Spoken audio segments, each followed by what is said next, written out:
volume to that patient means fluid management. So you just tell, what will you do? What will you advise to your junior resident as a consultant? Proper calculation of first send electrolyte all investigation if there is any derangement in electrolytes, and calculate the proper according to weight proper fluid volume which has to replace to the patient. Like if she is 60 kg, so roughly we can calculate her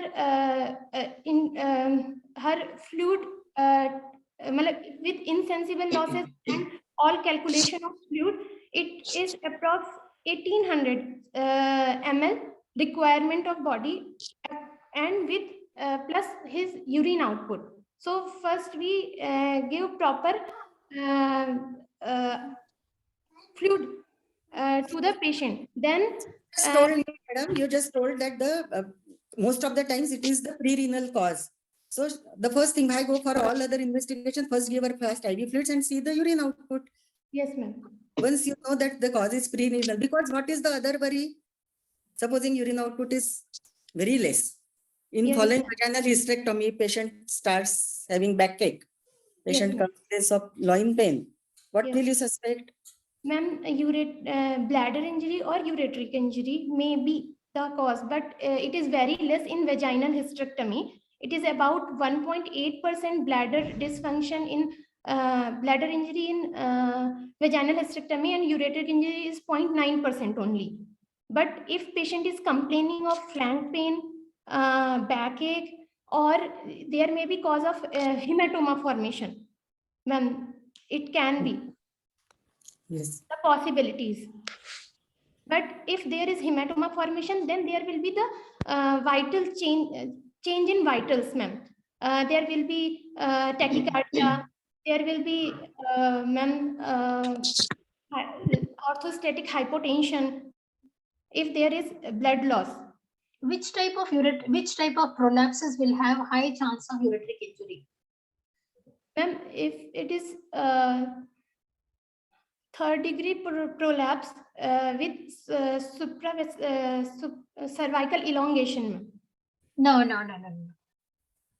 Answer to the question is, number one, ureteric injury is very less as compared to abdominal hysterectomy when you do a vaginal hysterectomy, but it is not unheard of in patient who has got a procedentia or you have a stage 4 pelvic organ prolapse as per the POPQ classification, or in a patient who has got a vault prolapse, very huge vault prolapse where there's total eversion of the vaginal vault, there is a huge cystocele coming out anteriorly. Those are the situations where you have to be careful.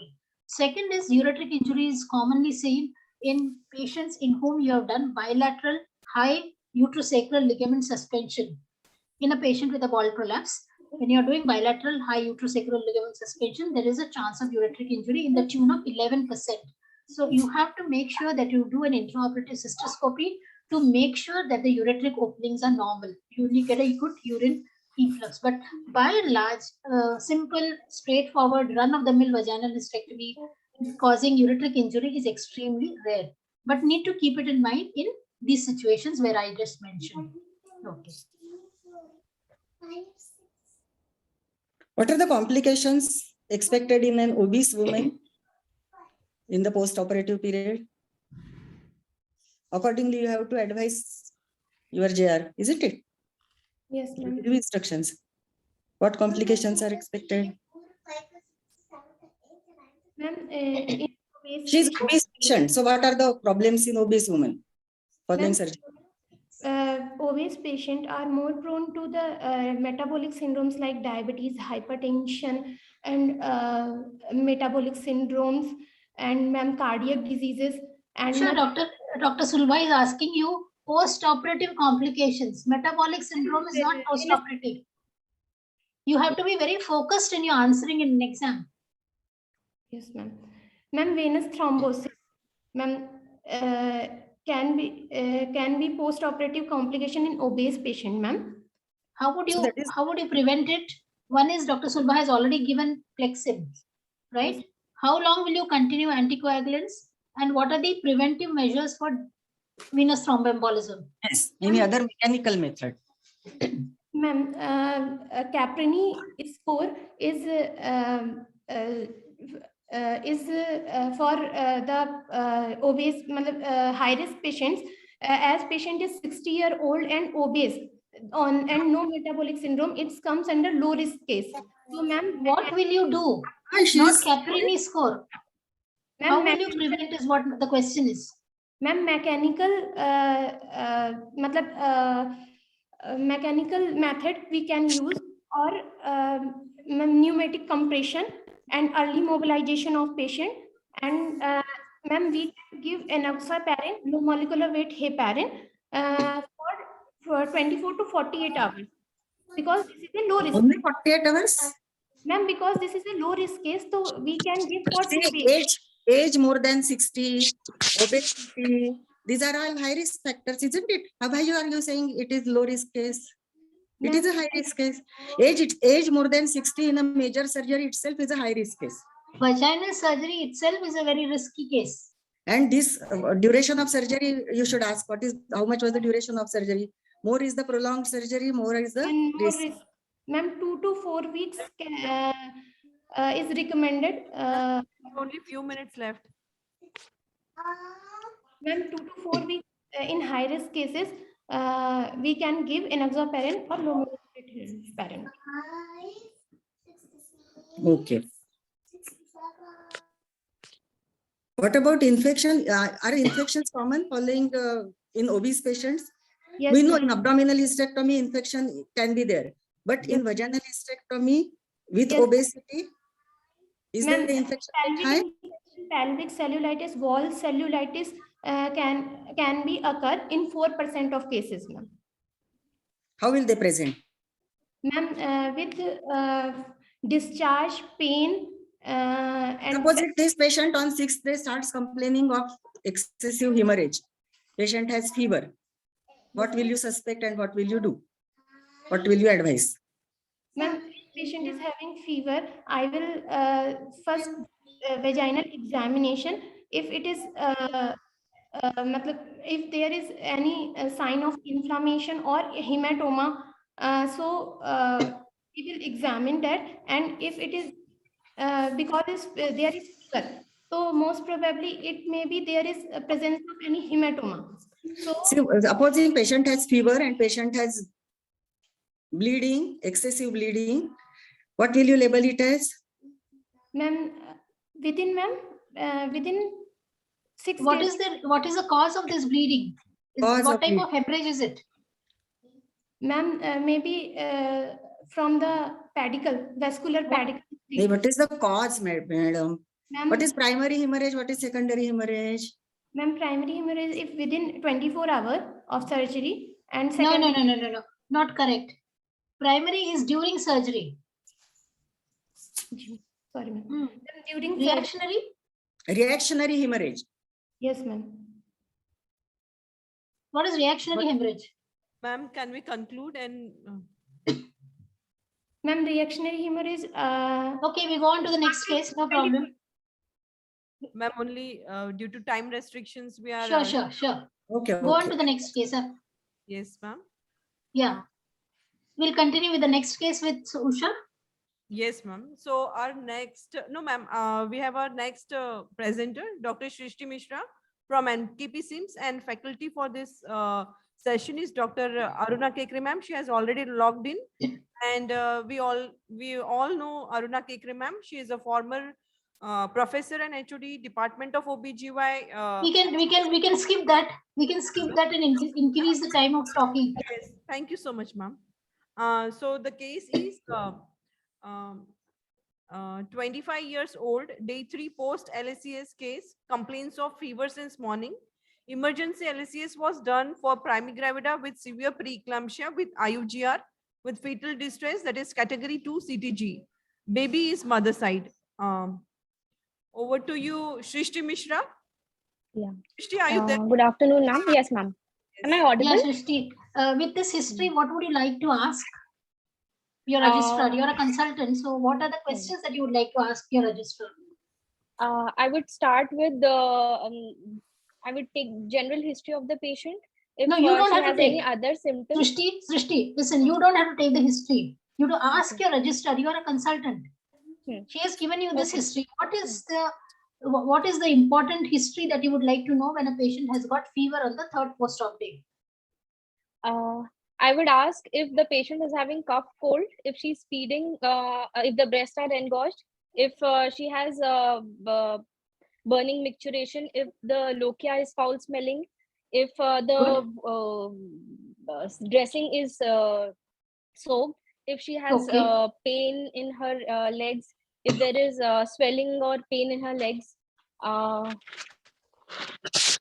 Okay. Would you like to know any intrapartum history to suggest post-operative fever? Intrapartum history, duration of the operation, how long the operation took place, if there was Okay. excessive bleeding, were prophylactic antibiotics pre-operatively, if any prophylactic antibiotics were given or not. PROM? Okay. PROM of 18 hours, and her pre-operative, if she had any infection, her TLC, if her total leukocyte count was raised, if she had any pre-infective foci before the procedure. Are diabetics more prone to infection and fever? Yes, ma'am. Yes, Is ma'am. anemia more prone to infection and fever? Any malnutrition, Is multiple immunocompromised pelvic state. examination. Malnutrition is not very commonly seen. Everybody is well nourished now, but anemia, diabetes, Heart disease. multiple pelvic examination, and prolonged labor. These are the intrapartum factors that you need to consider in a patient who has got post-operative fever. Okay. What is the organism which is responsible for fever? So there are different anaerobic and aerobic and anaerobic organisms. So the aerobics include group B streptococci, group A hemolytic streptococci, group B hemolytic beta hemolytic streptococci. Then there are MRSA staph aureus and staph epidermidis. Okay, anaerobes. Okay, Shrishti, you have now told us what are the intrapartum causes of fever and what are the things that you would look at on postnatally for the patient with fever. How is the clinical examination important in this patient? What are the clinical findings that you would look for in a patient who has got fever on the second or third post-op day? Okay, I will start with her general condition. I'll look for her vitals, pulse, temperature, BP, SpO2, respiratory rate. If her chest is clear, if there are any adventitious sounds, if her breast is engorged, then I would check for her dressing. If the lochia is healthy or not. No, you've forgotten. You're going very well. You've forgotten uterine involution, uterine tenderness. Right? Where do you expect the uterus to be at third post-op day? At 14 weeks per abdominally. It's around 18 weeks, 16 to 18 weeks. Yeah, okay. So what else would you look for? And what are you looking for? I'll be looking for if there is any uterine tenderness. What are you looking for? You're looking for uterine tenderness, uterine involution. Height. You're looking for foul smelling lochia. You're looking for fever, tachycardia. All this put together, what are you looking at? Whether the patient has puerperal sepsis? Okay. No, puerperal sepsis can be because of breast engorgement also. Subinvolution. If the you're looking for endometritis. Okay. Right? So these are the features of endometritis. Okay. So she has got uterine tenderness and she's got foul smelling lochia. Would you look at the wound? What are the things that you look for and what is responsible for fever if it is wound infection? I will on day 3. If she's having complaints of fever, I will be looking at the wound. If there is any discharge from the wound, if the local area, the temperature, local rise of temperature at the site, any discharge, any. Okay, there is serious discharge coming out from the wound. What will you do? I will. You press the abdominal wall. I mean, you press this site, and gush of serous fluid is coming out.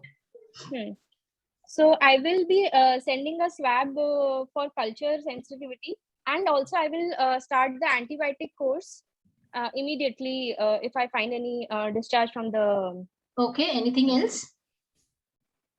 I will send labs. Now, TB what will you symptoms. do? Lab is okay. What will you do? Mm. There is it's pouring out. Serious discharge is coming out from the wound.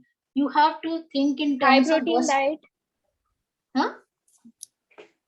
You have to think I in will- terms of Burst abdomen. Should come to your yes. mind. You have to think in terms of burst abdomen, Mhm. right? So Mhm. you open the wound and you find there is burst abdomen. You have to take the patient immediately for repair. Okay. Yes. So any serious discharge, you have to make sure that you open the wound and see if there is any tunneling on either side, and see whether the rectus is involved, if the rectus is infected. So these are the important steps that you need to. Don't sit on a hidden abdomen. That is what is called as sitting on a volcano. It's a volcano. If you don't do it today, it will open up on its own. So it is your responsibility. Whenever there is a lot of serious, very minimal serious discharge, it's okay. But when there is a gush of serious discharge coming, mucopurulent discharge coming, pus coming out, it is mandatory to open the sutures and let it out. If there is pus, let it out. If there is any infection, you have to make sure that you send the swab as you already sent and start the patient on antibiotics. Okay, what are the investigations that you? Wound is absolutely all right. Uterus is well involuted, no tenderness, no evidence of endometritis. What else would you like to do? I would send her complete blood count with PS and PS for malaria parasite as well. Then I would check for not very satisfying answers, Srishti, from you. Yes. Okay, I will Malarial parasite. When you start saying you will send for COVID, you will send for dengue, you will send for everything pertaining to cesarean section. You will like to send a urine microscopy. Urine routine and yes, urine microscopy. Urine. If there are pus cells, if there is leukocyturia, and urine microscopy is suggestive of urine infection, you need to start the patient on antibiotics after sending the urine culture, not before that. You start the antibiotics and send the patient for send the urine sample for culture. Okay. What else would you like to do? And then you of course start the patient on antibiotics, wait for the culture report and change the antibiotics if necessary. Okay. You've done all this, patient's fever is still not subsiding. What will we do? I'll keep the temperature pulse. You've done all that. I'm telling you, as a registrar, I'm your registrar. I'm telling you, ma'am, Dr. Shruti, ma'am, the temperature is not coming down. What do we do? Patient is on antibiotics, still not coming down. What will you do? I will just re-examine the patient again. If I missed out any source of infection, if her breast is engorged, if her lungs are clear, fine, you've done everything. Everything is normal. You redone the examination, everything is normal. But the patient's fever is not subsiding. Would you like to send a blood culture? Yes, ma'am. Yeah. So with high temperature, you need to send a blood culture, urine microscopy, urine culture is required if the urine microscopy is abnormal. Fever is still not subsiding. You send a blood culture has grown few E. coli. There's nothing much very significant. There's no septicemia, but the patient has got continuous fever and she's got foul smelling lochia. I will do her USG once to check for any retained bits or retained placental clots. Not clots. Placental bits and cotyledons. Yeah. You've done an ultrasound scan and you find that there is a chunk of tissue in the uterine cavity, about 5 to 6 centimeters of cotyledon of the placenta is in the uterine cavity. What will you do? I would want to curate the cavity. I would like to curate and. Okay, you'll take her to the operation theater and you will do the you'll curate out and take it out. This is very uncommon after a cesarean section, but not unheard of. So ultrasound in a patient with puerperial fever, puerperial sepsis is very important. If the patient has got a normal vaginal delivery, you send her home. She comes back on the 8th postnatal day with foul smelling lochia, uterine tenderness. And you have done an ultrasound scan. What do you expect? I will check for an episiotomy site once and USG if there are bits, then I would remove. And Okay. So it can happen on the 3rd postnatal day. It can happen even on the 8th postnatal day. Patient has got secondary hemorrhage. Secondary hemorrhage in postnatal patient, unless proved otherwise, is either because of endometritis or it is because of retained placental beds. Okay. Now you've done all these things: USG normal, urine culture normal, blood culture normal. Everything is normal. Patient is still having fever. Right. Sorry to interrupt you, judges, but we due to time restrictions, we have to conclude, ma'am. Okay. Conclusion. Is there is change in any antibiotics or No. You have to think in terms of septic thrombophlebitis. Ovarian vein septic thrombophlebitis is a very rare condition, but it happens and it produces what is called a silent fever. In those situations, you may have to do imaging, start the patient on antibiotics, and if necessary, anticoagulants. Okay. Shruti, I think you presented very well. I thought there was a lot of confidence in your presentation, and with a little bit of polishing and with NOGS and NKP survey training you a little bit more, I think you'll do a wonderful job. So God bless you and wish you all the best. And thank you. Aruna, I just want to add one more point. Hello, Sure. Aruna. Yes, Want to add one more point. See, it is very rare. It is a nightmare for obstetricians, but sometimes a patient presenting with fever, persistent fever and abdomen.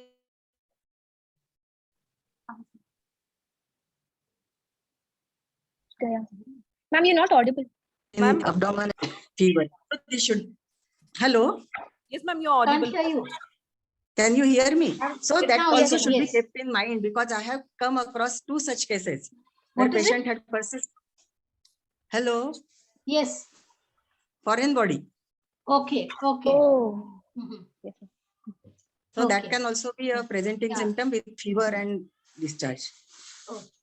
So thank you NOGS and NKP survey for inviting me. It was a pleasure to be a part of your faculty and wish you all the best, all the students. Thank you very much. Thanks, Ulva. Thank you so much, ma'am. Thank you. Thank you, Thanks, ma'am. all. For valuable inputs with us, ma'am. Thank you for sharing your experience with us.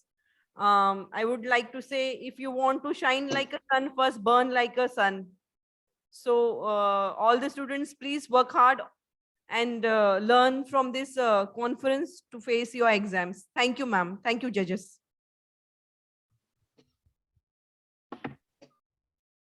Moving ahead with the same enthusiasm, we have our next session.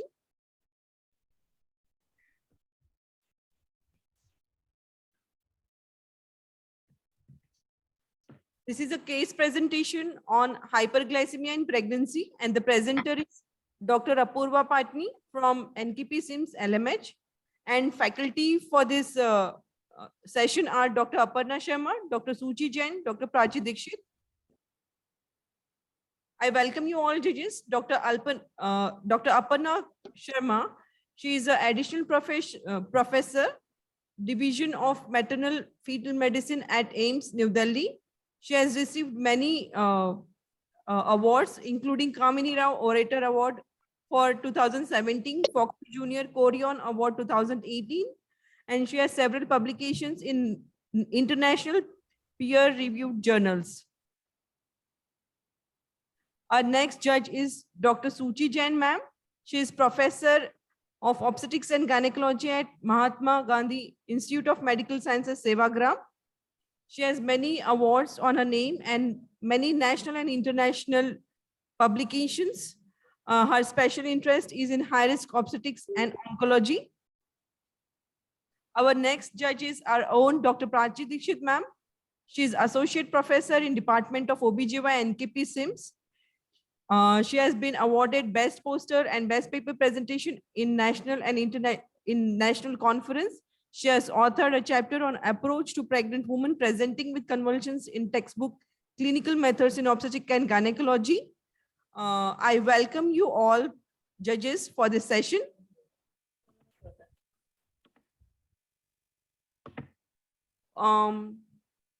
The presenter, are you there? Apurva, are you there? Yes, ma'am. Please start sharing your screen, Apurva. Yes, ma'am. A very good afternoon, one and all. A 35-year-old Mrs. Sapna Thakur, Hindu by religion, residing at Ward number 2, Jaytala, Nagpur. Can you move the slideshow, please?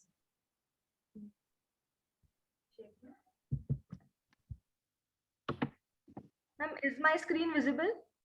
Yes, your screen is visible, but please click the slideshow. Make it a slideshow. Ma'am, it is already a slideshow. We can't see it as a slideshow, Purva. It is not a slideshow. Can you do it? Otherwise, just go on. Let's not waste time. Yes.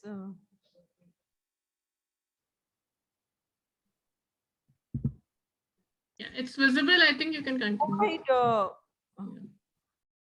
Apurva, 35 go ahead. Yes, ma'am. A 35-year-old Mrs. Sapna Thakur, Hindu by religion, residing at ward number 2, Jayatala, Nagpur, belonging to low socioeconomic status by modified Kuppu-Swami scale, a 12th pass, is a housewife and a registered case at Lata Mangeshkar Hospital. She is gravida 4 para 1 live 1 A2 with 33 plus 1 weeks, came to OPD on 16th of Jan 2022 at 12 p.m. with history of amenorrhea since 7 months. She is a known case of type 2 diabetes since 3 years. She came for an antenatal checkup with deranged sugars. She has complaints of white PV discharge since 10 to 15 days. Patient was apparently all right 3 years back when she was diagnosed with GDM during previous pregnancy. Her sugars were raised postnatally, diagnosed with type 2 diabetes. She was receiving oral hypoglycemic since then. Her pervaginal discharge was now foul smelling, sticky, white in color. She is perceiving fetal movements well. She had no history of pain in abdomen, no history Sorry of to bleeding. interrupt you, Apurva. Please share your slide. It's all right, Sayukta. If she's not able to, let her continue the same way. Okay, go ahead. He had no history of pain in abdomen, no history of bleeding or leaking PV, no history of itching over vulva, no history of burning micturition, dysuria, increase in frequency of micturition, no history of increased thirst or appetite, no history of nausea, vomiting, headache, epigastric pain, oliguria, blurring of vision, no history of swelling of feet, no history of chronic fever or chronic cough, no history of uneasiness, tingling, numbness or dizziness, no history of visual disturbances. It was a spontaneous conception. Urinary pregnancy test was done at 1.5 months of missed period. She was taking tablet metformin 500 mg BD since previous pregnancy. She registered at Macrosomia Sangh at 13 weeks. The dose of tablet metformin was increased to 1000 mg BD as sugars were deranged. Received folic acid supplementation. All routine antenatal investigations were sent. Ultrasound was done at 3rd month. NT and NB were normal. Fundoscopy was done, which was normal. Diabetic diet was advised to her. She had no history of hyperemesis gravidarum, no history of radiation exposure or drug intake, no history of pain in abdomen, bleeding PV, no history of fever. In 2nd trimester, she received 2 doses of PP 1 month apart. Quickening was felt at 5th month. Received iron, folic acid and calcium supplementation. Anomaly scan was done at 21 weeks and did not reveal any congenital anomalies. Fetal 2D echo was done at 24 weeks, which was normal. She continued taking tablet metformin 1000 mg BD. Sugar monitoring was not done at home. She had no history of pain in abdomen, no history of bleeding or leaking PV, no history of fever, burning, micturition, white PV discharge, no history of uneasiness, breathlessness, dizziness or tingling or numbness, no history of raised BP readings or swelling of feet. In 3rd trimester, she received iron, folic acid, calcium supplementation. She registered herself at LMH. She perceives fetal movements well. She had no history of pain in abdomen, no history of bleeding or leaking PV, no history of nausea, vomiting, headache, epigastric pain, oliguria, blurring of vision, no history of swelling of feet, raised BP records. She had no history of decreased fetal movements. USG growth scan was done at 32 weeks. Obstetric history, she's a gravid of 4, para 1, live 1, A2, married since 18 years. It was a non-consanguineous marriage. No history of use of any contraception. It was a spontaneous conception. In 2015, there was a spontaneous abortion of 3.5 months for which suction and evacuation was done. In 2007, another spontaneous abortion of 4 months for which she took MTP pills and was followed by check curettage. In 2019, she gave birth to a female of 1.75 kilos. It was a preterm vaginal delivery at 7 months of gestation at Macrosomia Sangh. Baby was in NICU in view of low birth weight. 3-year-old female is now alive and well. She had history of GDM diagnosed in the 1st trimester in this pregnancy, for which she received tablet metformin 500 mg BD. As sugars were uncontrolled in previous pregnancy, she received insulin in 4th and 5th month Later, she shifted to tablet metformin 500 mg BD. She had history of preeclampsia in this pregnancy at 6 months, received antihypertensives and continued for 1 month postpartum. Then she stopped. Sugars were raised even after 6 weeks of postpartum period, and therefore oral hypoglycemics were continued. Menstrual history: menarche attained at 12 years of age. Past menstrual cycles were regular with 2 to 3 days of bleeding and 25 to 28 duration cycle. She soaked 2 pads per day and it was not associated with dysmenorrhea. Her LMP was 29th of May 2021 and EDD was 5th of March 2022. Her gestational age was 33 plus 1 weeks. In past history, she's a known case of type 2 diabetes since 3 years. It was detected during previous pregnancy. She received tablet metformin 500 mg BD till 3rd month of pregnancy. Dose was increased to tablet metformin 1 grams BD since 3rd month. She had no history of bronchial asthma, tuberculosis or thyroid disorders, no history of chronic hypertension, no history of thalassemia or sickle cell anemia, no history of chronic renal disorder, bleeding disorder, no history of major surgery, blood transfusion, drug allergies. Her father had history of diabetes. In her family, there was no history of hypertension, bronchial asthma, tuberculosis or thyroid disorders, no history of sickle cell anemia or thalassemia in the family, no history of blood transfusions in the family. Her personal history was she consumed a mixed diet. She does not follow any diabetic plan as was advised to her in the first trimester. Her sleep was adequate, bowel bladder habits were normal, appetite was normal with no addictions or drug allergies. In her dietary history, she takes 2 major meals a day at morning 11 a.m. and evening 7 p.m. with large spacing between meals. 2 minor meals, one at 8 a.m. and 4 p.m. including tea. Patient does not follow any diabetic diet strictly. On recalling diet of last 24 hours, the total calorie requirement was 2500, whereas she consumed only 1900 and the deficit was 600. The total protein required was 68 grams. She consumed only 34 grams and deficit was 34 grams. On examination, patient was well oriented to time, place and person. She was comfortable. She was overweight. Her pre-pregnancy weight was 68 kilos. Height was 154 centimeters and BMI 28.7 kg per meter square. The weight gain in pregnancy was 12 kilos up to now. Temperature, she was afebrile. Her pulse 86 per minute, regular with good volume. BP was 140 by 90 taken in right arm sitting position. Respiratory rate was 20 per minute regular. SpO2 was normal, 98%. She had bilateral pedal edema present, grade 2. No pallor, icterus, clubbing or lymphadenopathy. Her DTRs were normal. Hair and nail were normal. No petechial rash or sternal tenderness. Her thyroid was not palpable, normal. Bilateral breast was soft, no lump. Nipples were normal. Spine was normal. RBS was done. It was 216 mg per dl. Urine albumin was +2. Urine ketones were trace. On cardiovascular examination, S1 and S2 was heard, no murmur. Respiratory system air entry was equal both sides and no adventitious sounds heard. Central nervous system examination was normal. She was conscious and oriented. On per abdomen examination, on inspection, abdomen was longitudinally ovoid. No abdominal wall edema. Umbilicus was everted. Linea nigra striae gravidarum was seen. No visible scar marks over abdomen. On palpation, the uterine fundal height corresponded to 30 to 32 weeks. The first Leopold grip, soft, broad, irregular, relatively immobile, suggestive of podalic end. And on second Leopold grip, it was on left lateral, smooth, curved, hard structure felt on the left, which was suggestive of back. On right lateral, irregular knob-like structure, suggestive of limbs. On third Leopold grip, smooth, globular, hard, mobile structure, suggestive of fetal head. It was cephalic presentation. Leica was clinically adequate. Effective fetal, the estimated fetal weight was 2.2 to 2.4 kilos. The fetal heart sounds were 136 beats per minute regular and heard on left spino-umbilical line. The uterus was well relaxed. The tone was normal with no uterine tenderness.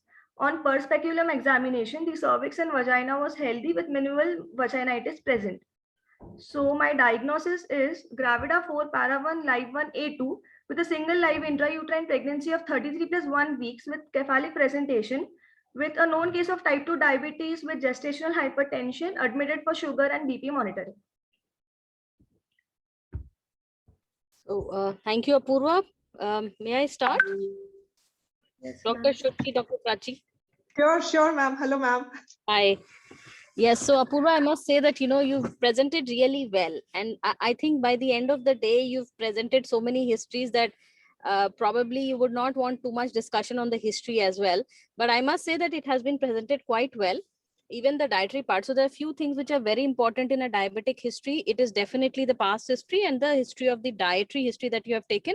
And, you have mentioned the calorie deficit and proteins and all of it. So I think I would say a history which has been well presented. And I think my faculty can talk about the history and examination later, but I'll just want to take up a few questions here at this point in time. So suppose, so if it is a short case, in a short case format, so you've presented it nicely. So if I say that you presented this summary, so I would like you to tell me what are the high risk factors in this particular case, which make the pregnancy a high risk from the maternal and the fetal point of view. I'm starting with the age. She was 35-year-old. Then she was already a known case of type 2 diabetes. She had a positive family history where her father had diabetes. She was little overweight. Her BMI was on the higher side, 28 kg per meter square. Also, she had history of GDM and previous pregnancy, which continued to overt diabetes. Yes, so I agree that you have actually enumerated a few points here. As I remember, you said her blood pressure was 140/90, right, when you examined her, but she's not a preeclampsia or gestational hypertension in this pregnancy. No, ma'am. Right. Ma'am, she is gestational hypertension. She was monitored for BP monitor. She was admitted for BP monitoring, and her BP readings were raised in the gestational hypertension category. Yes, so you have to mention gestational hypertension also as a high risk factor. And also, that I think did not come up in a in an important way, because that really will make a lot of difference. And also, when you are summarizing, or if I ask you, please remember, when you mention, it has to be history, examination, investigation. First you will tell me the history based factors, then you come to the examination based factors, like she's overweight and obese and stuff like that.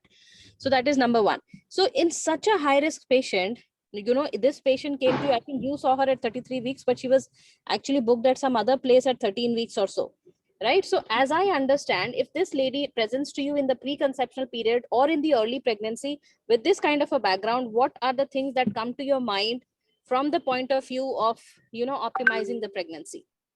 Yes, ma'am. I would firstly ask her if she's taking a good diet, and I'll see her weight. If Apurva, ma'am has asked you that she has come preconceptionally, right? You catch her at preconceptional period, and there are the first question from ma'am was that what are the high risk factors which she already has so many high risk factors, but what are the complications that you expect in the maternal and fetal part? So that question remains unanswered.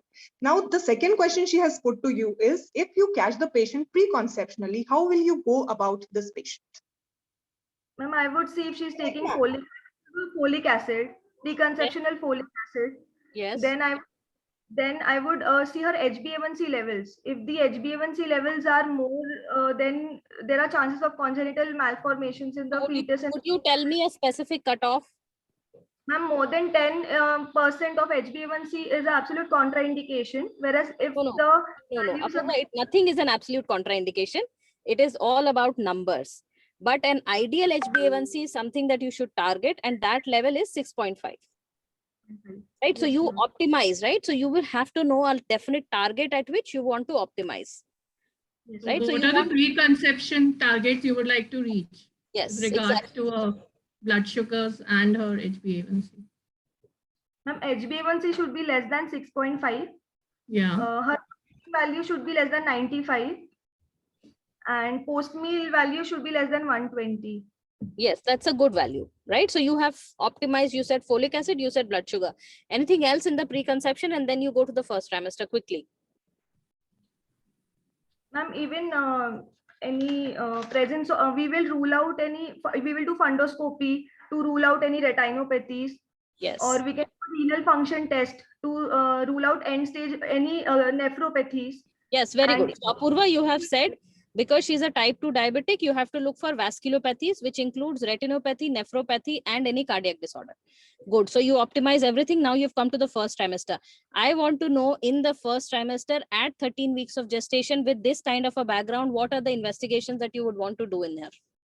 NT-NB scan and Also add one more point. Apurva, look into the medications also what she's taking. What medications is she controlled, right? Then you move on to optimize those medications which are safe, because she may be hypertensive also. So you will bring her down to the antihypertensives which are safe in pregnancy, maybe the anti-diabetics which are safe in pregnancy. Like she's already taking metformin in this case. And then we'll later talk about the recommendations of medications. Now you can move ahead with first trimester. What should be the ideal management? Like what went wrong in her case and how you could have, rectified it? Yes. She was already taking metformin, and metformin is safe in pregnancy, but insulin is the first line. Yes. Good point. Yeah. Because still oral hypoglycemics have some risk of teratogenicity. So are we worried about teratogenicity or something else with metformin? What are the two problems with metformin if you continue that in pregnancy? Neonatal hypoglycemia and teratogenicity. No. No. It is we not. We are recommending them in PCOS patients. Then how can you think of teratogenicity? So it is not teratogenicity. It is actually macrosomia, which is more, and also preterm deliveries have been reported to be more. So now coming back to one question that I'm asking is that 13 weeks is an ideal time to see any patient. So what investigations would you do in her to know that, okay, everything is all right? What are the investigations? At 11 to 13 plus 6 weeks, we'll do a NT and a ND scan. The nuchal translucency values, if it is more than 3.5 mm, then it's abnormal. And the nasal bone must be seen. Along with that, we'll do a dual marker, that is beta HCG and PAP-A, pregnancy-associated protein A, pregnancy-associated plasma protein A. So does it differ in diabetes? Are the values different? No, ma'am. So essentially the biochemistry has to be adjusted, because in diabetics, there are certain changes in biochemistry, more likely in the second trimester, but to a certain extent. So if you see the forms that you fill for aneuploidy screening, it is important to note it down that she's a type 2 diabetes, because this is going to have an effect on it. Right? So, yes. Which are the common anomalies you'll come across in a patient who's got pre-existing diabetes mellitus? And which anomaly is specific to diabetes? Ma'am, caudal regression syndrome is the most specific to diabetes, but apart from that, cardiovascular anomalies like patent ductus arteriosus or transposition of great vessels, even atrial or ventricular septal defects are common. Apart from that, neural tube defects like spina bifida, anencephaly, holoprosencephaly. Then gastric deformities like anal atresia. Yes, so, right. What is your further plan for working her up in the second trimester now? I mean, second can I ask a question, ma'am? Can I ask a question? Yeah, you used the word absolute contraindication, and it was very clear that any HbA1c cannot be an absolute contraindication. It will always be counseling, and you will tell that how much percentage chances of congenital anomalies is she having with very high HbA1cs. Now, but I want to know that if you catch her in first trimester with pregnancy, is there any condition where you can advise termination of pregnancy? That means pregnancy is contraindicated in that case. Proliferative retinopathy. Okay. And end-stage renal disease. End-stage renal disease and cardiomyopathy. Something specific to cardiomyopathy? History of MI within last 6 months of conception, and also if there is gastropathy, I mean neuropathy which is leading to excessive vomiting, if the that has been set in, then you can advise her termination for maternal well-being, because these pregnancies are going to worsen later on. For the proliferative retinopathy in second trimester, you can go for laser coagulation. I think that is not absolute contraindication. Yes, please go ahead with second trimester. In second any other tests you can do other than glycosylated hemoglobin to know the control of blood sugars, which we are not doing because it is expensive, but if you are aware of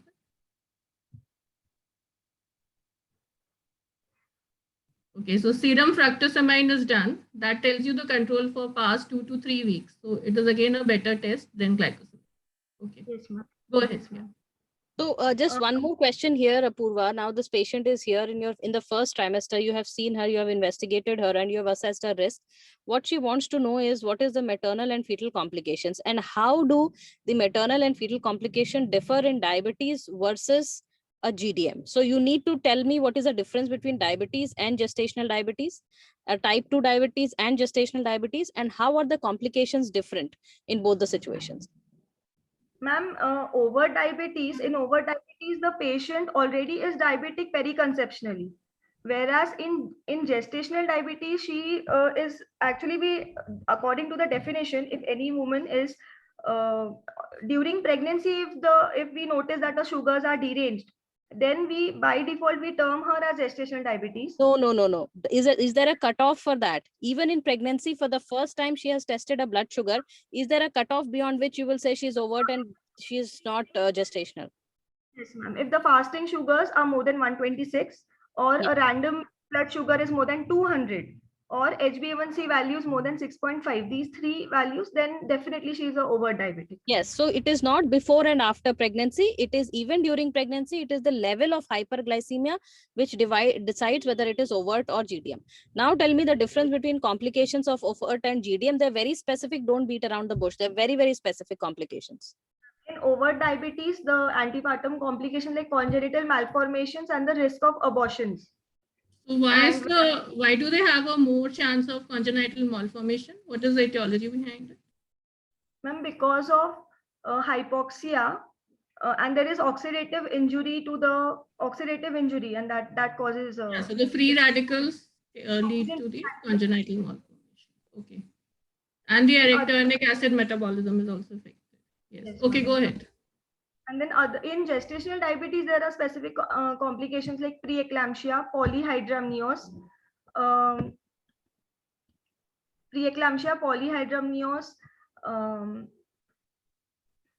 macrosomia, shoulder. These are antepartum complications.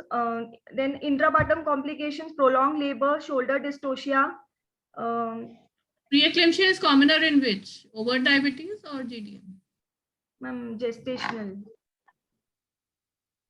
I differ with you. No. So you just have to be very simple. Gestational overt diabetes will have all the complications of gestational diabetes. But gestational diabetes will not have the complications of overt diabetes like congenital malformation, increased risk of abortion. So preeclampsia happens in both, but definitely more in overt diabetes. Right? And what happens in gestational is macrosomia, which happens in both. Right? So you have to know the pathophysiology and basic difference. So this is important for you to counsel that what happens. And then the long-term risks, which are more definitely with the overt diabetes rather than the gestational. Right? Can you explain why we get macrosomia in gestational diabetes? Ma'am, there is Pedersen's hypothesis. According to that, now normally insulin do not cross the placenta, but glucose crosses the placenta. So whenever there is maternal hyperglycemia, that causes fetal hyperglycemia, which causes hypertrophy of the beta cells of the pancreas in the fetus, that causes more secretion of insulin. So there's hyperinsulinemia. Now insulin in fetus, the primary action of insulin is growth. It acts like a growth hormone. So that causes deposition of fat in the trunks as well as the shoulders. So that causes macrosomia. Okay. And why do we get fetal hypoglycemia at birth then? Ma'am, now this maternal supply of glucose from to the fetus stopped as after delivery. So if the baby is not breastfed well, then that supply of glucose is cut off, and still there is hypertrophy of beta cells, and that continuous secretion of insulin causes neonatal hypoglycemia. Yeah, that's good. Right. So Apurva, I just want to ask you one more thing which you had missed at the 13 weeks. You know, for me, 13 weeks is very, very important. I keep coming back to that because we can really change a lot of things at 13 weeks. So was this patient screened for something at 13 weeks in addition to aneuploidy? Should it be done? And what is the implication?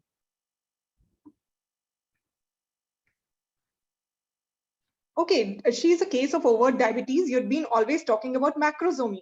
Okay, so do you suspect that she can develop IUGR also and you want to screen something? Yes, Dr. Prachi is talking about IUGR is very, very important. And before IUGR develops, preeclampsia. So would you screen for preeclampsia at 13 weeks, or you would actually start aspirin in this case because she's a major risk factor? And how do you screen for preeclampsia at 13? Ma'am, we'll do a umbilical artery Doppler. And if the umbilical artery Doppler PI is more than 2.5, then it's a predictor of uterine artery Doppler. I'm sorry, uterine artery Doppler. Yeah. So yes, definitely you have uterine artery, which is one parameter. The other parameters are biomarkers and historical factors. So type 1 and type 2 diabetes are situations where you will start them on aspirin because they're supposed to be the major risk factor. So very important in this case is whether aspirin was started and whether you have taken a history. When she came at 13 weeks, was she started on aspirin? Yes or no? Either ways, you have to report it. Right? Hemant sir wants to know the role of aspirin in second trimester. Apurva, you'd like to answer? Yeah, first answer Dr. Aparna's question, then we can move on to. Ma'am, my patient was not given aspirin, but in such a case, aspirin is beneficial, should be given. Yes. Previous one loss, previous one preterm with preeclampsia. So all these high risk factors add to it. Yes. And anytime before 16 weeks works. So up to 16 weeks, if you start, it has a role in prevention. After 16 weeks, if you start, maybe you don't probably will see an effect, right? So the next thing that we want to know about is that now, how would you actually, so now first trimester is over, second trimester, how would you monitor a fetus? You know that fetuses are at risk of stillbirths, about, you know, those complications. So how do you monitor? So just this routine for all high risk pregnancies. So quickly tell us, how would you, what are the important investigations you do in the second trimester, and how do you monitor this baby in the third trimester? I mean, second trimester anomaly scan from 18 to 20 weeks. And also fetal 2D echo should be done around 22 to 24 weeks. In third trimester, along with growth scan, we will also tell the patient for DFMC counts. We will do biophysical profile and also modified biophysical profile, that is NST and AFI, that is done bi-weekly. NST is done bi-weekly and modified biophysical profile is done weekly. Which is a single USG parameter, which is you look for? One parameter if you ask to look for in a diabetic mother, the baby. AFI, even abdominal. The fetal biometry. Abdominal circumference. Yeah. And what type of macrosomia is it known as? Ma'am, if abdominal circumference is more than 90th percentile, then it is marker of macrosomia. Yeah, so you get vigilant at more than 75 and you get asymmetric macrosomia. That is, your abdominal circumference growth is more than your BPD and the head circumference growth. Okay. You said I would like to add that yes, she's a history of previous preterm births, right? So you never mentioned about her cervical length in a 13-week scan. Yes, ma'am. I think I'd like to do a follow-up cervical length also in this case, right?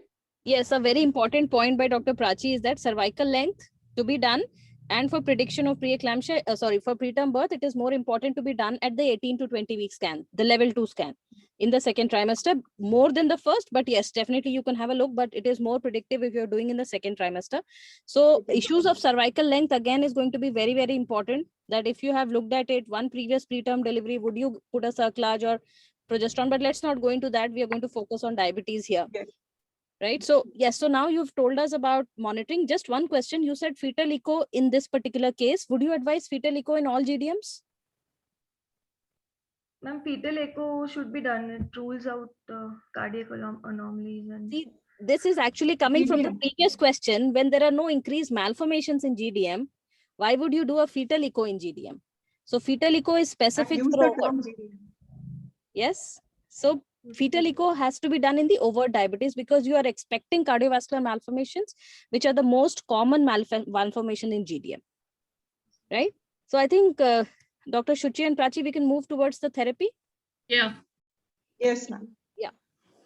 So should I start? Yeah, sure. Go ahead. So the first thing I want to ask Apurva is, how did you calculate the calories as 2500? Ma'am, actually, in first trimester, the calorie requirement is 1800. In second, it is 2200, and in third, No. it is 2000. How? Patients are from like A to Z size. You cannot say 18, 22, 25. How? Did you take the weight? Yes, ma'am. Asking her the diet of yesterday's, of last 24 hours, and asking her how she. No. Okay. We have not seen your slides again. Did you see her pre-pregnancy BMI, Apurva? Not beating around the bush. Overweight, yes, ma'am. What was her BMI, and then will it depend something upon it? Ma'am, yes, calorie intake will depend on the BMI. On what BMI so specifically? On what BMI, like Dr. Prachi is saying? Yes, ma'am. If the BMI is, if she is overweight, then her calorie should be less. The intake should be less. It should be around 25 kilocalories per day. If she is normal, yes, ma'am. No, 25 kilocalorie per kg per day. So we have to be very specific, right? And there is a table. First, you calculate the pre-pregnancy BMI. So we want to hear the pre-pregnancy BMI. Dr. Prachi suggested that what is the pre-pregnancy BMI, because we want to know. According to that, you decide the kilocalories per kg requirement, right? It could be 30, 25, 20, 15, depending on the BMI. But now, currently, her weight is say 80. Yes, ma'am. Does it determine the number of calories? So you actually have to calculate the calories, like you said, 2500. From the pre-pregnancy BMI, you calculate that she needs 25 kilocalorie per kg, but you calculate the current weight and multiply with that to get the calories. So each patient will have different. It also depends on the physical activity, but it might get too complicated, but at least this is how you calculate. Right? So this is the most important aspect of the medical nutrition therapy, and the rest of the things you have mentioned for in your history itself, that what kind of a meal she was taking. Right? So one question which is definitely asked are the principles of medical nutrition therapy and how do you calculate the calories, right? And how do you divide it between carbohydrates, proteins, and fat? Yes, ma'am. On medical nutritional therapy, we will advise the patient to take 3 major meals and 3 minor meals with spacing between the meals, with a minimal spacing between the meals. The carbohydrate content is 45 to 50%, protein intake 25 to 30, and the fat intake should be around 25%. Saturated fat level less than 10%. Then we will ask her to take a high fiber diet with including a fruit. Okay, that's fine. Yeah, that's fine. Yeah, you can go ahead. Yes. So next, yes. So next step, 2 weeks of diet. What will you do? How do you decide to step it up? What do you do after advising diet? Ma'am, this was already a case of type 2 DM, and she presented to you with 204 sugar. So how is she monitoring? How will you monitor a type 2 diabetes mellitus sugar throughout her pregnancy? How frequently will you do the sugars? What sugars will you monitor? 7-point scale is followed. So in that fasting, post-breakfast, pre-meals and pre-lunch, post-lunch, pre-dinner, post-dinner, and 2 a.m. midnight. How frequently? Every day? Throughout the pregnancy, every day? At least in the beginning, we will do it daily. She came to you in the first trimester and her sugars were controlled. Her HbA1, how frequently will you like to do HbA1c? How frequently will you like to do her sugars? 7 meals every day? What will decide? HbA1c level repeated every 3 monthly. Every 3 monthly in pregnancy? Is it different in pregnancy than non-pregnant state? So the turnover time of RBCs is less in pregnancy. It becomes 1 month. So HbA1c ideally should be repeated every month in pregnancy. More so, the sugars, if they are controlled, then you can repeat every 15 days with fasting postprandial. But anytime if you get a derangement, if that will depend upon the values that she shows, and then with that she has to maintain that sugar chart. Home monitoring of the sugar should be done. Glucometer has to be had at home, and if there is a derangement, then 7 meals should be ordered. Then again you will follow up with her diet, what medication is she on, you'll upgrade, and then come back to normalizing her sugar. The moment it normalizes, again you follow up with weekly sugar. So will depend upon her sugar levels, how frequently you want to monitor her sugar. Okay, you just cannot say 7 meals all the time. So now, as ma'am is saying that she's already come with high blood sugar of 204 and you started MNT, how many days do you want to try MNT? In type 2 diabetes, do you want to try MNT for long? How will you go ahead with other things? Sorry to interrupt you, ma'am, but only 5 minutes are left to conclude the case. Last case, sir. Okay, yeah. How do you initiate insulin therapy? She's not controlled on MNT. Insulin, after calculation of the total dose of insulin, we divide the dose into the morning How do you dose. calculate that? 0.6 to 1 unit per kg per day. That is the dose of insulin. Have you thought how much units would that be? In a 50 kg lady, would you like to give 25 units of insulin? This is theoretical, beta. Everything, all of this about 0.7, 0.8 and 0.9 requirement in the first, second and third. But in practice, what are you doing? We begin with the lower doses and how do you decide that dose? Sliding scale. Sliding scale is something that you do. Yes, it means a sliding scale. So if you think, so when you have started a patient on diet and then after 2 weeks or probably even 1 week, if the patient is in a later gestation or very high sugars, when you are doing a sugar profile and you see that it is not getting controlled, so you do morning fasting, post breakfast, pre-lunch, post-lunch, pre-dinner, post-dinner, and every 30 grams of sugar neutralization would require 1 unit of insulin. So when you do that over 24 hours, you know that the insulin requirement totally may be 6 units. Right? So there are again 2 ways of doing it. What are you using? Are you using regular insulin or you're using mixed start? Regular. In our institute, we use regular insulin. So you are giving how many times a day and how much are you deciding?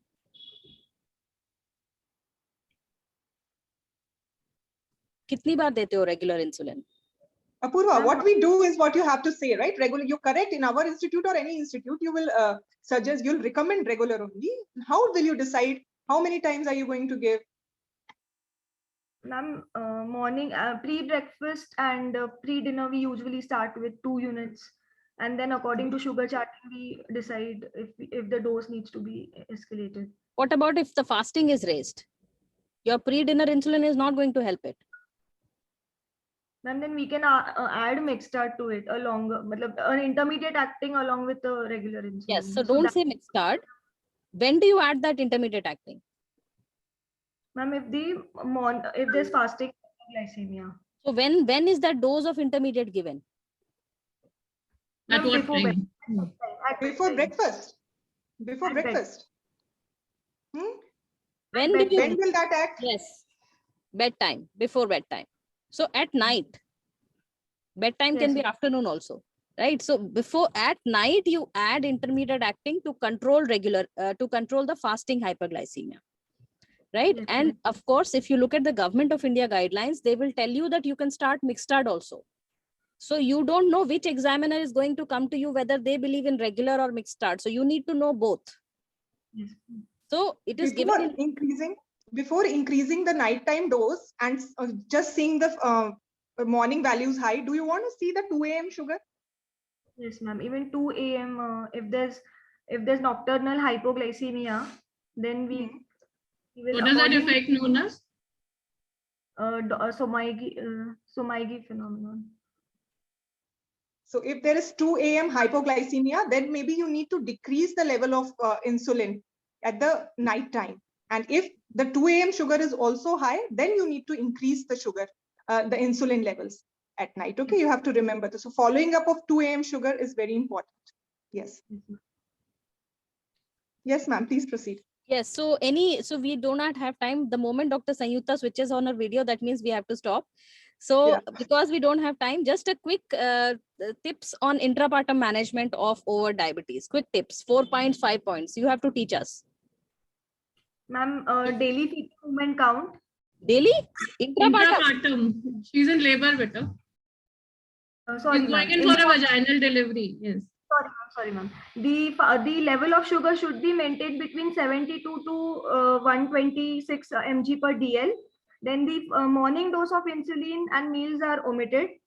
Then we have to neutralizing trip can also be given. Then the dose is calculated 0.6 to 1 unit per kg per kg, and then accordingly we can add a dextrose drip also to the opposite through the opposite line. Then Apurva, when you are answering in labor, you have to be very, very specific. ये भी कर सकते हैं, वो भी कर सकते हैं, ऐसे नहीं कर सकते हैं, है ना? So you have to be specific on what you are doing. Okay? There is इतना confused नहीं होना है.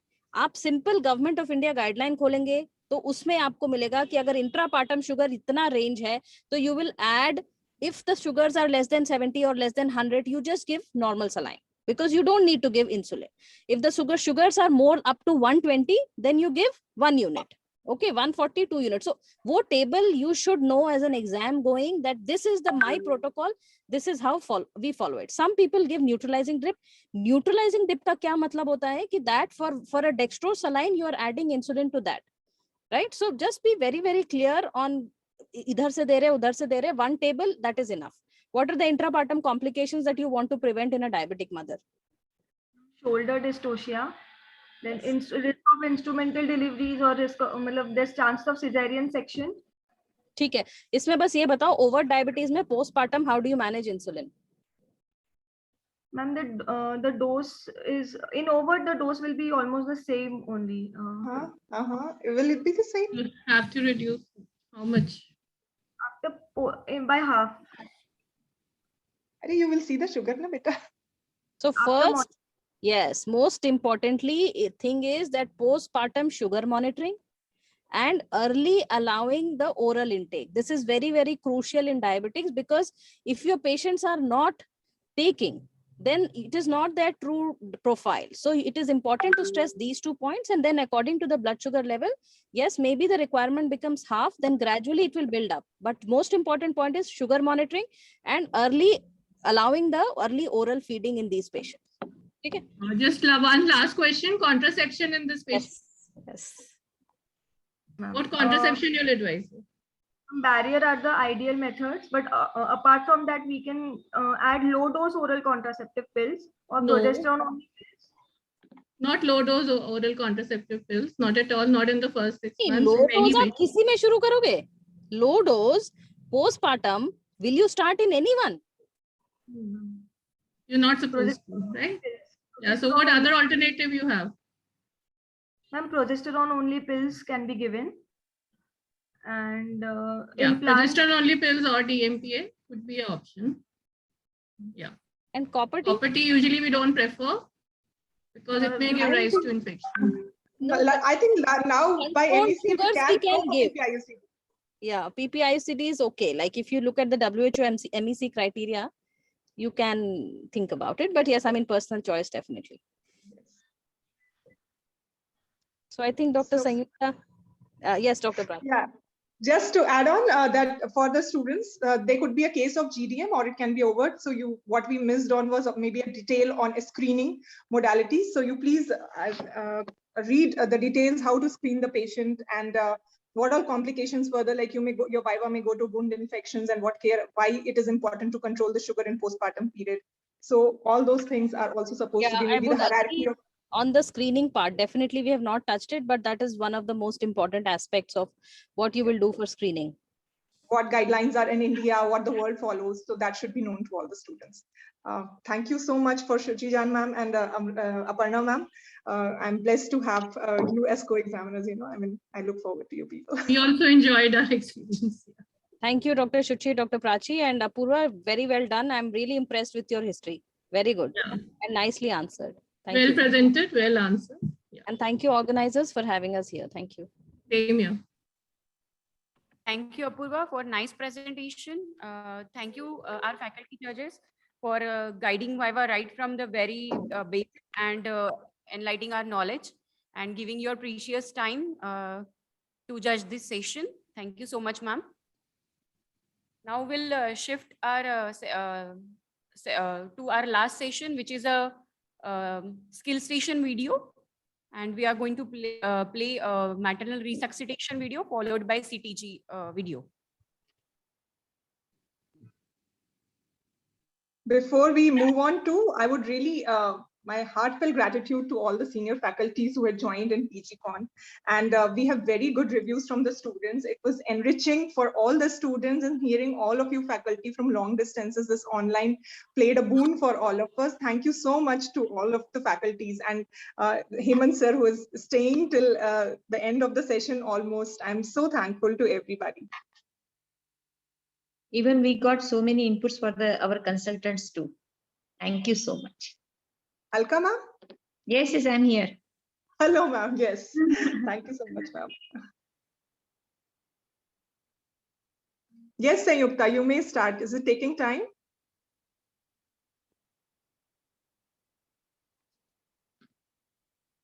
Wonderful conference, Prachi.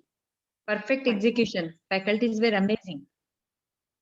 Yes, even it was an enrichment for me also, madam. Yes. Very nice selection of faculty, all of them. Thank you. I think I will go and look into the technical aspect of sharing videos and things. Okay.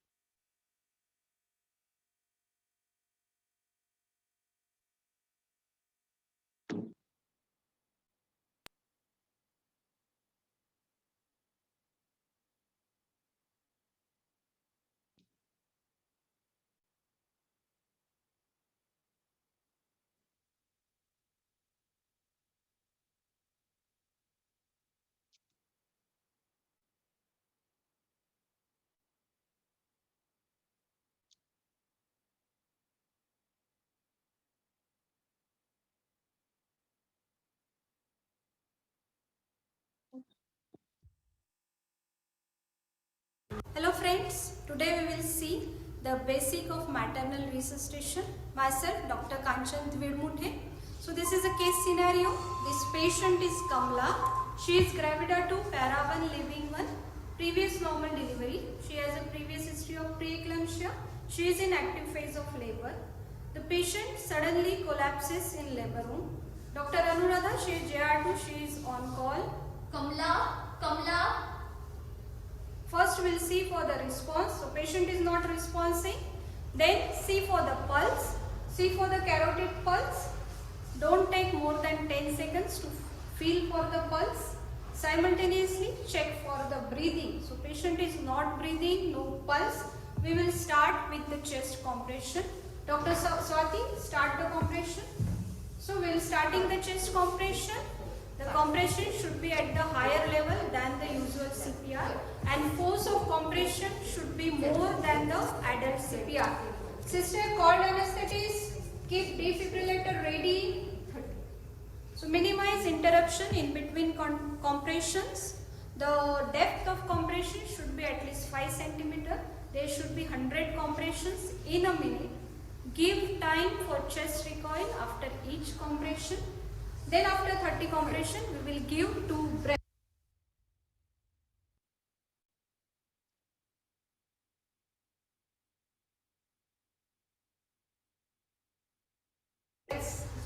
So for breathing, we are using bag and mask ventilation. Mask should be of the appropriate size. For holding the mask, we are using the technique of forming the shapes. That first is the C shape and second is E shape. So for C shape, we are keeping both the thumbs at the nasal end of the mask and the 2 index fingers at the base of the mask. And for forming E shape, we are keeping both the middle fingers at the chin, both the little fingers at the angle of the mandible, and the ring finger in between these 2 fingers. So this is a technique used to hold the mask. So we will give 2 breaths. While giving breaths, avoid excessive hyperventilation, and we have to consider early intubation in the pregnant patient. While intubating the patient, use the smaller size of endotracheal tube and use smaller size of laryngoscope for intubating the.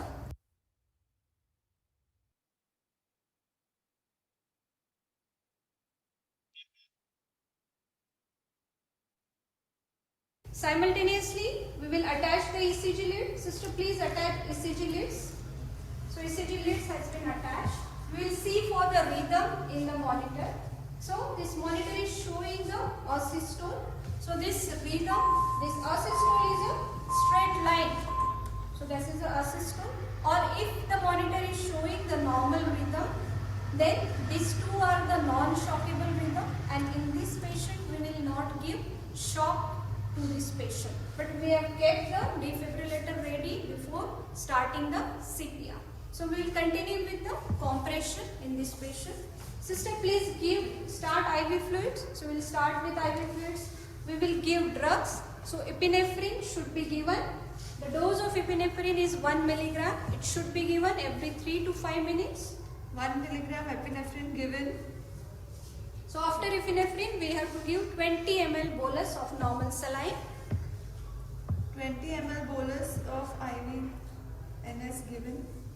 Then after giving this drug, we have to elevate the hand for 10 to 20 seconds after the drug delivery. And very important is we have to keep the IV line above the level of diaphragm. So IV line should be above the level of diaphragm.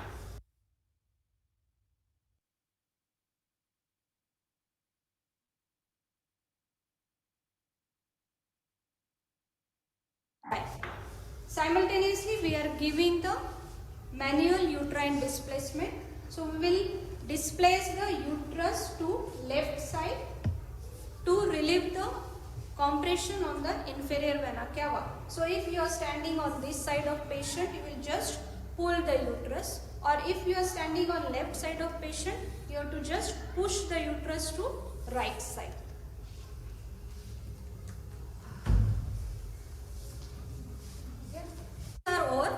So after 3 minutes, we will keep everything ready for the perimortem cesarean section. It should be done within 5 minutes of starting CPR. So sister, please give the tray for emergency cesarean section. Call pediatrician. So this is a tray for emergency cesarean section. It contains the scalpel number 10 plate. Then there is a retractor. Then these are the sterile gauze. Then there is a ring forceps, artery forceps, and 2 cord clamps.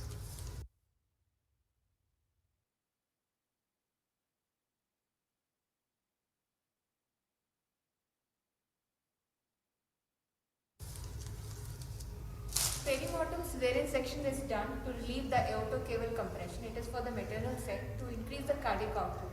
We do the minimal cleaning. So 4 minutes are over.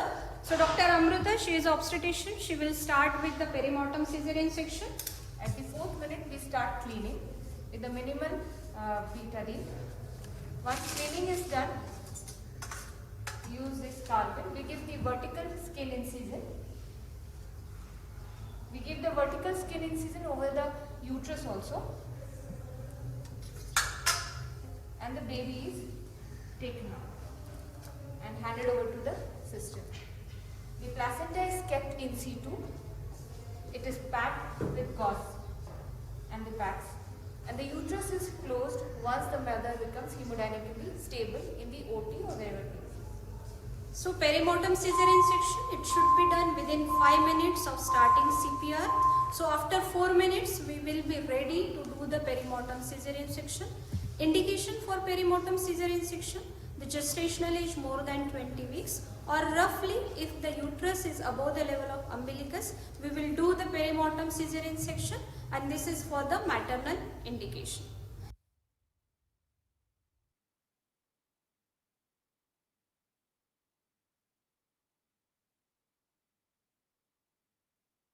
We have seen the basic step in the maternal resuscitation. The difference between maternal resuscitation and the adult CPR. The first thing is we have to give chest compression at the higher level than the adult CPR as the diaphragm is elevated in pregnancy. Then second is force of compression should be more than the adult CPR. Third is we have to consider the early intubation in the maternal resuscitation, and the size of endotracheal tube should be less than that used for the adult CPR. Then the IV line should be above the level of diaphragm. Left uterine displacement, manual uterine displacement is very important in maternal resuscitation. And fifth important point is perimortem cesarean section that should be done within 5 minutes of starting the CPR. So these are the differences. So thank you.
Very good morning everyone.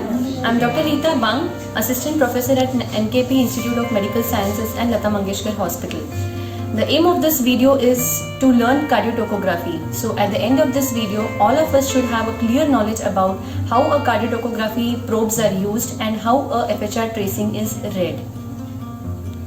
Now firstly we'll get acquainted with the NST machine. This is the NST machine which is used for getting a NST graph or a cardiotocograph. The same machine can be used for non-stress test which is done in antepartum fetal surveillance, and also for cardiotocography which is done for intrapartum fetal surveillance.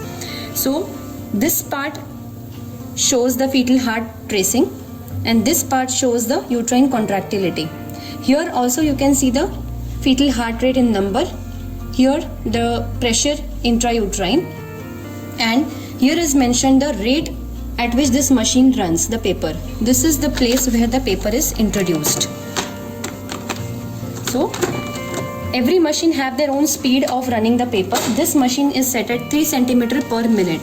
So what does that mean? 3 cm in 1 minute the paper will run. So this comes to 3 cm. So this one vertical box corresponds to 10 seconds and this one horizontal box corresponds to 10 beats of fetal heart rate. These are the probes which are used. This is a ultrasound Doppler which is used for fetal heart rate tracing, and this is a toco transducer which is kept just at the fundus of the uterus without any pressure or any jelly underneath for taking the intrauterine pressure. The same machine is used for non-stress test. Then this is a probe which is given to the patient to record the fetal movements, and the associated fetal accelerations are noted on the NST paper.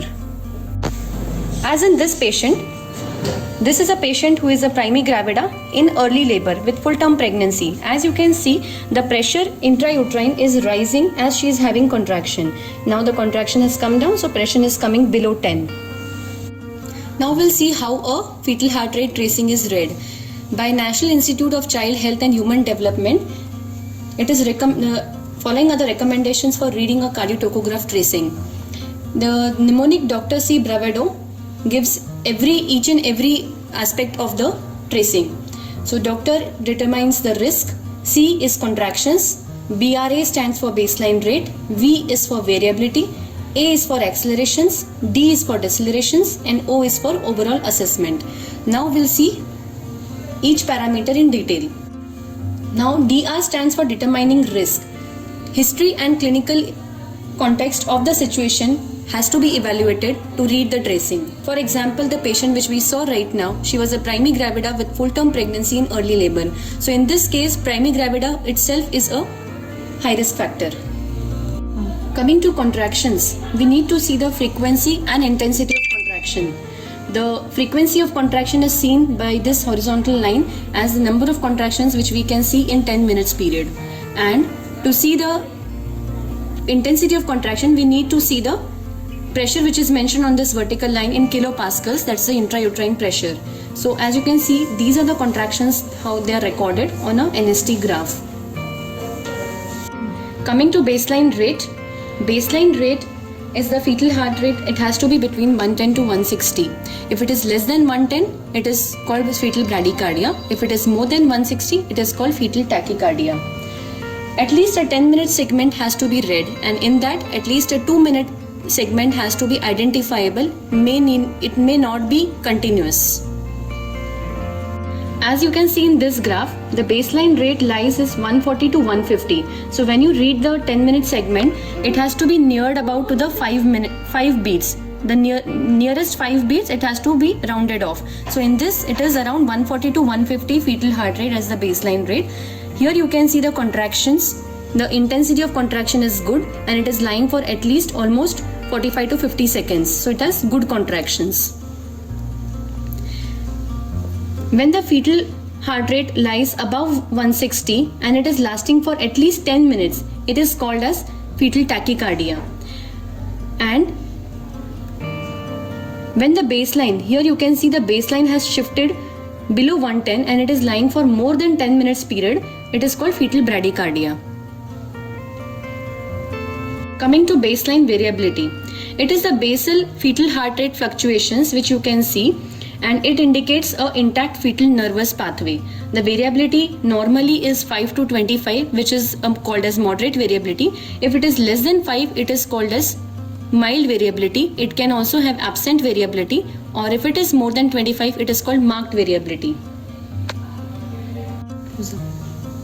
As you can see in this graph, there is no beat to beat variability and it's a flat line. So this is absent variability. Here you can see there is a mild variability, but it is less than 5 beats per minute. So it is minimal variability. Here you can see it is lying from 5 to 25, the beat to beat variability. So it is a moderate variability which is seen in normal NST, and when it is more than 25, it is called as marked variability. Now coming to accelerations. Acceleration is abrupt increase in the fetal heart rate for at least more than 15 beats lying at least for 15 seconds. Like in this, you can see when the baseline is around 140 to 150, this peak, it is abrupt rise in the fetal heart rate which is more than 15 beats per minute, and it is lying for at least more than 15 seconds. So this is called as the acceleration. To call an NST a reactive NST, at least 2 accelerations have to be seen in a 20 minutes period. In less than 32 weeks gestation, the recommendations are to take as more than 10 beats lying for at least 10 seconds as a normal acceleration. If an acceleration is lying for more than 2 minutes period, but it is less than 10 minutes, then it is called prolonged acceleration. And if it is for more than 10 minutes, then it is not called acceleration, it is called change in the baseline rate. Coming to deceleration, similarly, abrupt fall in the fetal heart rate by more than 15 beats, which is lying at least for 15 seconds, is called as deceleration. Now, decelerations can be early, late, variable, or a sinusoidal pattern of fetal heart rate. Let us see early deceleration. The onset, nadir, and end of deceleration coincides with the onset, peak, and end of contraction. This is called as early deceleration. Here you can see the onset to nadir is more than 30 seconds. In late deceleration, similarly, the onset to nadir is more than 30 seconds, but the onset, nadir, and end of deceleration comes after the start, peak, and end of contraction respectively. In contrast to early and late deceleration, variable deceleration have abrupt onset to nadir, which is less than 30 seconds. So it has abrupt fall in the fetal heart rate, which is less than 30 seconds, and the onset, nadir, and the recovery of the deceleration doesn't coincide with, or there is no relationship between the contraction and the deceleration. This is called as variable deceleration.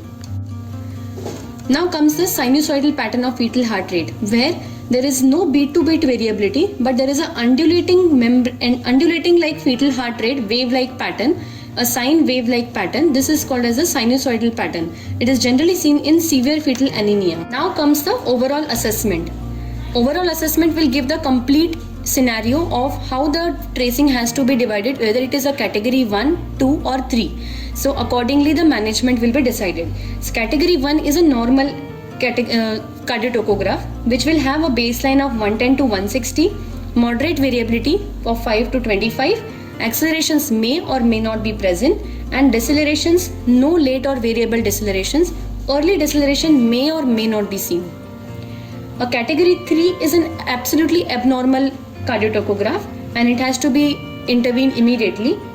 It can either have a sinusoidal pattern or absent variability with either of these, either a fetal bradycardia associated with absent fetal variability, recurrent late decelerations, or recurrent variable decelerations along with absent variability. These comes under category 3. Anything that doesn't come in category 3 or 1 is category 2, which is indeterminate, where the condition needs to be clinically evaluated closely and then the decision has to be taken.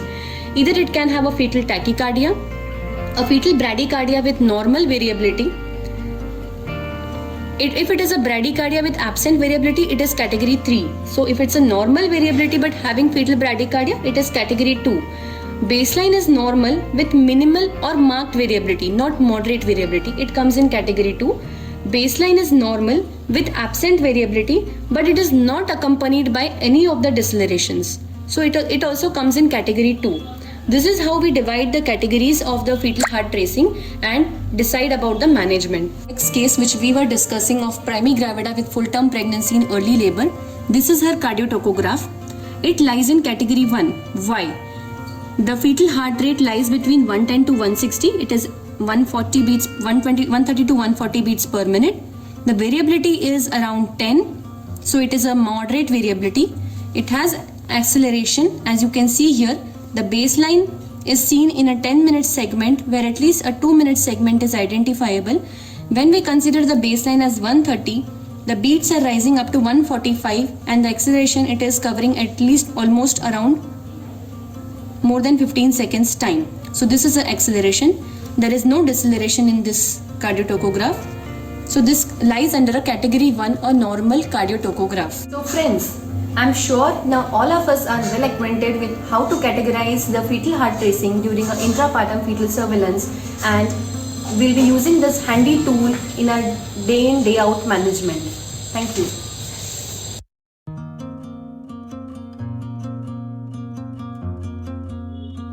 A very good morning everyone. I'm Dr.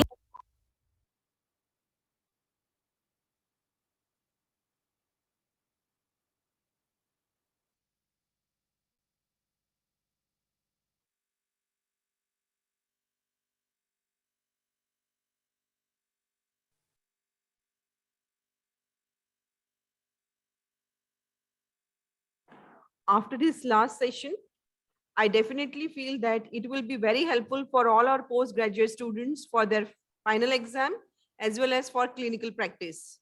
All birds find shelter during rains, but eagle avoids rain by flying above the clouds. It needs dedicated efforts to pull such a big event.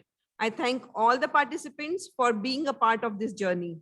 On behalf of NOGS and Department of NKP OBGY SIMS, I would like to give my heartfelt thanks to all the participants, our eminent faculty judges, our organizing committee, convener for programs, and lastly, to our students and delegates, without whom this virtual conference wouldn't have been successful. All the best to all postgraduate students, and I think we call it a day. Have a good day. Happy learning.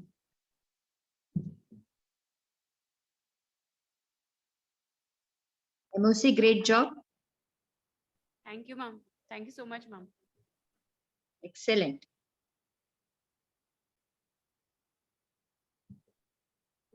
Hello. Rachi, are you there?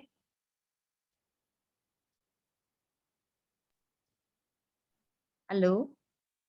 Yes, ma'am. So entire NKP SIMS OBGY department, thank you so much. It was really wonderful, wonderful, wonderful conference. The choice of faculty was ultimate. And each and everyone gracefully explained and in detail about the signs, symptoms, investigations, why not, how, everything they explain in very detail.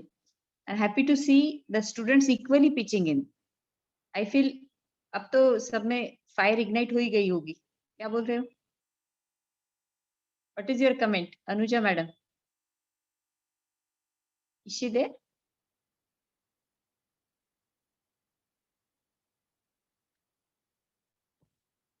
And it's a good thing that our chief guest Dean sir said, we should examine our students very frequently. Every yearly we should have their exams. At least this part is learnt or not, we have to see. Thank you each and everyone. And MC has now introduced a skill-based PG curriculum also. So we will have to come to it very soon, maybe in a year or two. We will have to start taking their exam 6 monthly. Yes, and the curriculum is given on MMC site. Yes, now NMC is, initially it was not a skill-based curriculum, like where certification of the skills was mandatory. Now the curriculum which has come is certification of skills for PGs also. For UGs and PGs, for both, they have changed the curriculum. So now it's going to be better. I'm sure the academics is going to be better. Yes. Yes. Yes. So thank you, everyone. Thank you, ma'am, for staying back. Shall we call off the meeting, ma'am? Yes. Sanjeta, thank you. You can stop the meeting. Okay, ma'am. Okay, thank you so much for being there. Yes, ma'am.